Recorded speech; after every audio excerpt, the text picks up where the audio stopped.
कर्ण का जन्म हस्तिनापुर की राजमाता कुंती से हुआ था, जिनका असली नाम प्रथा था। एक दिन आर्षि दुर्वासा, जो अपने तप और क्रोध के लिए प्रसिद्ध थे, कुंती के पिता के घर अतिथि के रूप में पधारे।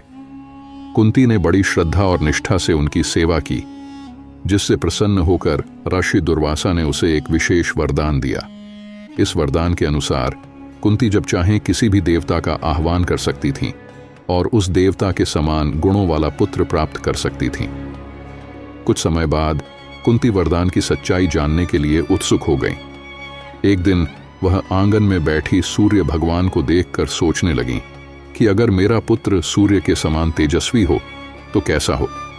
उन्होंने सूर्य देवता का आह्वान किया और सूर्य देव तुरंत प्रकट हो गए। कुंती को देखकर सूर्य देवता ने उसे एक दिव्य पुत्र का आशीर्वाद दिया।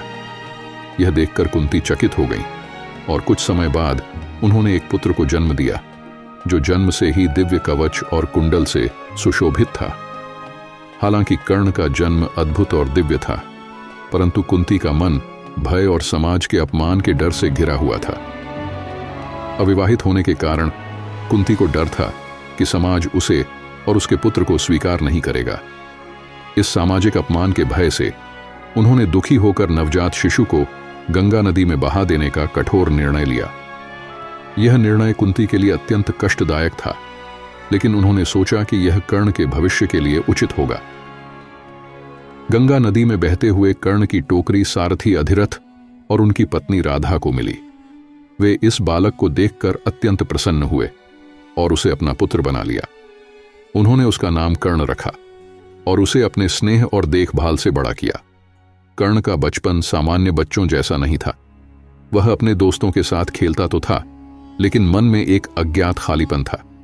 जब उसके साथी उसे सूत पुत्र कहकर अपमानित करते तो कर्ण का दिल टूट जाता। यह अपमान उसके लिए असहनीय था, लेकिन उसने हार मानने की बजाय संघर्ष का रास्ता चुना। कर्ण के मन में एक सपना पल रहा था। वह एक महान योद्धा बनना चाहता था। उसने ठान लिया कि वह श्रेष्ठ शिक्षा प्राप्त करेगा और अपनी युद्ध कौशल को विकसित करेगा।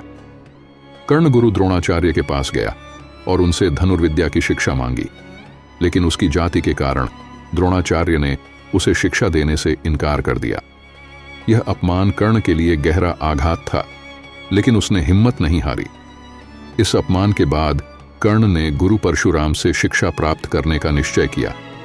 उसने ब्राह्मण का वेश धारण किया और परशुराम के पास जाकर शिष्य बनने का आग्रह किया। परशुराम उसकी लगन और समर्पण से प्रभावित हुए और उसे अपना शिष्य बना लिया। कर्ण ने गुरु परशुराम से कठिन प्रशिक्षण प्राप्त किया और धनुर्विद्या में निपुणता हासिल की। गुरु परशुराम उसकी क्षमता को देखकर बोले, कर्ण, तुम्हारे भीतर अपार शक्ति है, तुम्हें अपनी पहचान स्वयं बनानी होगी। कर्ण का बचपन संघर्ष, अपमान और बलिदान से भरा रहा। उसने हर चुनौती का सामना किया और अपने सपनों को साकार करने के लिए निरंतर प्रयास करता रहा। कर्ण की कहानी हमें यह सिखाती है कि जाति और पहचान से अधिक महत्व आत्मविश्वास और कड़ी मेहनत का होता है। कर्ण का जीवन प्रेरणा देता है कि हमें कभी भी हार नहीं माननी चाहिए, चाहे परिस्थितियां कितनी भी कठिन क्यों ना हो। दोस्तों, यह थी कर्ण की प्रेरणादायक कहानी। यदि आपको यह कहानी पसंद आई हो तो कमेंट करके जरूर बताएं।